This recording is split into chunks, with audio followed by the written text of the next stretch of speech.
How to send money on Cash App without identity verification.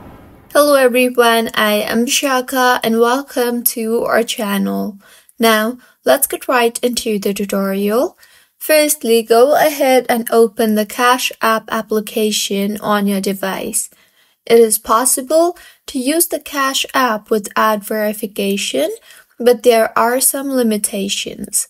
For instance, you will not be able to send or receive money more than $250 per week, and you will not be able to use the Cash App Cash Card.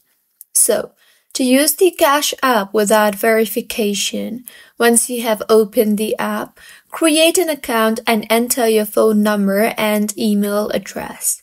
You will then be asked to enter your identity verification process. Simply skip the identity verification process, and now to send the payment, enter the amount and tap on the Pay button.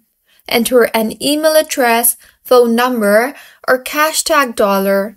Also, enter what the payment is for and tap on Pay. And this is how you can send money on Cash App without identity verification. If you find this tutorial helpful, please like the video and do subscribe to our channel for more contents like this. Thank you for staying with us until the end.